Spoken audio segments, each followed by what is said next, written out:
နေ့ဗီဒီယိုမှာတော့ကျွန်တော်မလုပ်ဖြစ်တာကြာပြီဖြစ်တယ်ကျွန်တော်ကို YouTube မှာမေးထားတဲ့မေးခွန်းလေးတွေကိုကျွန်တော်ဖြေပေးသွားမှာဖြစ်ပါတယ်မေးခွန်းတွေကတော့အစုံပဲ YouTube အကြောင်းတွေရော Video Editing အကြောင်းတွေရောတခြား Application အကြောင်းတွေရော Camera အကြောင်းတွေ Videography အကြောင်းတွေအများကြီးပဲပေါ့နော်အဲ့ဒီအကုန်လုံးကိုကျွန်တော်ဒီနေ့ဗီဒီယိုမှာစုပြီးဖြေပေးသွားပါမယ်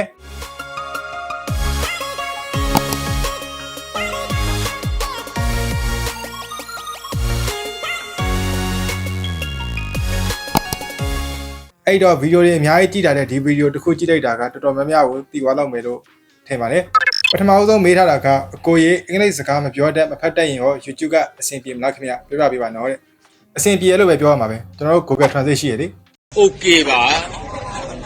ကျွန်တော်တို့မသိတဲ့ဟာကို Google Translate မှာရေးလိုက်ရင်သူကအနည်းဆုံးမြန်မာလိုပြန်ပေးတယ်ဘယ်ပညာရပ်မဆိုတက်ထားတာအကောင်းဆုံးပဲနော်လုံးဝမတက်ထားတာတဲ့စာရေး basic လောက်ကိုသိထားရင်ပိုကောင်းတယ်ဘာလို့ဆိုတော့ YouTube မှာဆိုလဲသူရဲ့အခေါ်အဝေါ်လေးရှိရပါတော့ကျွန်တော် YouTube dashboard ကဘာလဲ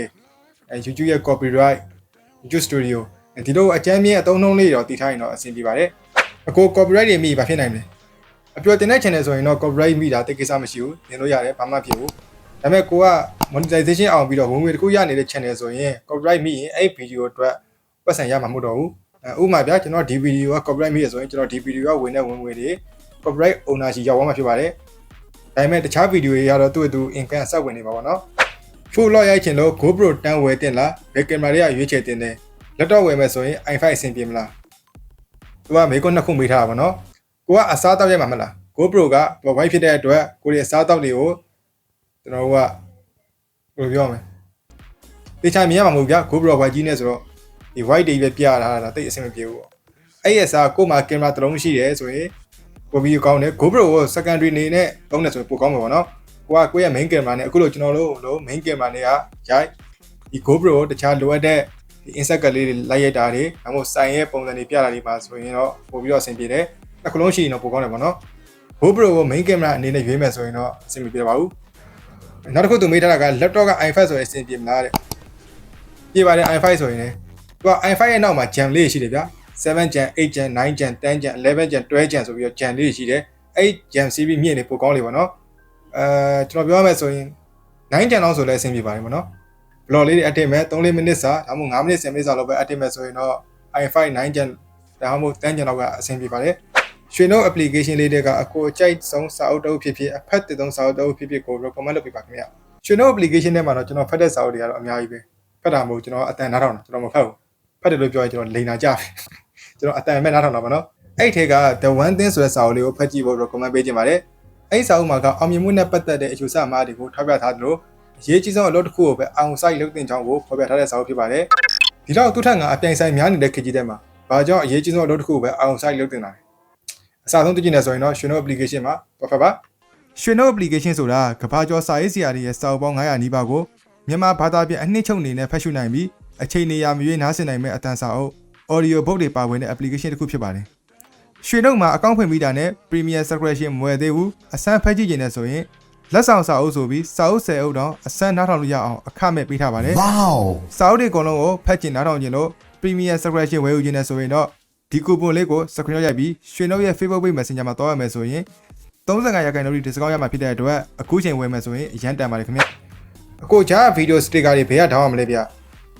ျသူပြောတာကကျွန်တော်တို့ video ကြားမှာထည့်တဲ့ funny video လေးကိုပြောတာထင်တယ်YouTube မှာပဲ download ရပါတယ် funny video clips main video clips video template အဲ့လိုမျိုးကျွန်တော် YouTube မှာရိုက်ရှာပြီးတော့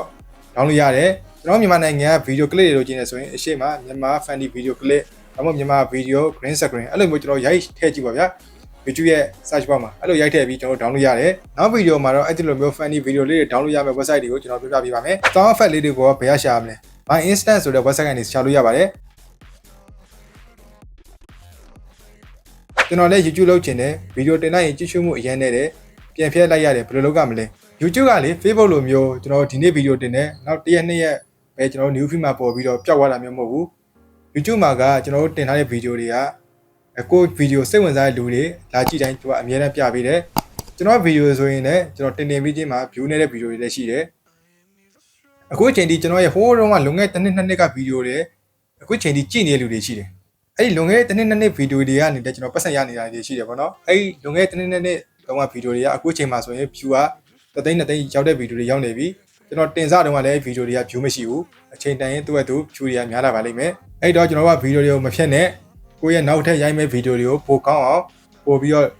ဒီဗီဒီယိုတွေမှာဘာလို့ view နေတာလဲဆိုတာကို analyze လုပ်ပြီးတော့ကျွန်တော်ကနောက်ထပ်ဗီဒီယိုတွေကိုပိုကောင်းအောင်လုပ်ပါ bro phone travel vlog တွေရိုက်ချင်တော့ဘာဖုန်းသုံးလို့အဆင်ပြေပါလဲ phone travel vlog ရိုက်ပြီဆိုတွေကကင်မရာကောင်းတဲ့ဖုန်းလိုပြီပဲကျွန်တော်က travel ရိုက်မှာဆိုရင်တော့ဖုန်းမှာ wide lens ကောင်းတာလေးတွေကိုရွေးတင်တယ်ကျွန်တော်ကရှူဂေးလေးပြရင်ဘာပြမယ်ဆိုတော့ကျွန်တော် wide လေးနဲ့ရိုက်နေပို့မိုက်တယ်ကျွန်တော် zone တွေပါဆွဲပြမယ်ဆိုတော့ Galaxy S23 တို့မျိုး zone တွေအဝေးဆွဲလို့ရတဲ့ဟာမျိုးဝယ်ပေါ့ဗျာလူတကိုအကြိုက်တစ်မျိုးဆိုတော့တချို့ကလည်း iPhone မှာ iPhone ဆိုပြီးကြိုက်တဲ့လူရှိတယ် Android မှာ Android ဆိုပြီးကြိုက်တဲ့လူရှိတယ်အဲ့တော့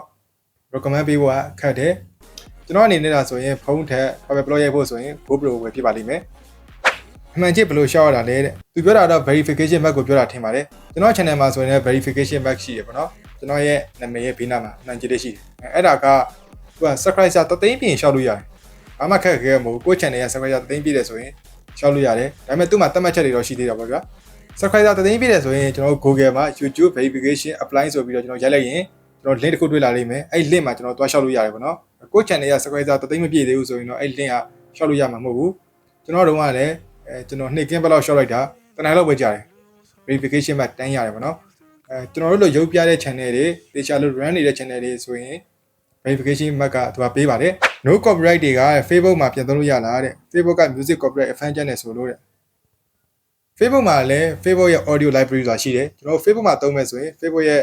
audio library က down ပါ YouTube မှာဆိုရင်တော့ကျွန်တော် YouTube ရဲ့ audio library က down ပြီးသုံးပါကျွန်တော်တို့ YouTube အဓိကလုပ်တာဖြစ်တဲ့အတွက်ကျွန်တော် YouTube ရဲ့ audio library ကနေသုံးပါတယ်ဘယ်လိုမျိုးသုံးရမလဲဆိုတာလည်းကျွန်တော် video တည်ဆက်လုပ်ထားရှိတယ်ဒီပေါ်လေးမှာ link တွဲပေးလိုက်မယ်အဲ့ video လေးကိုချက်သုံး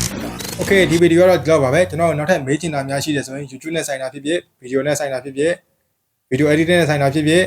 ဒီ video ရဲ့ comment box မှာကျွန်တော်မေးထားကြလို့ရပါတယ်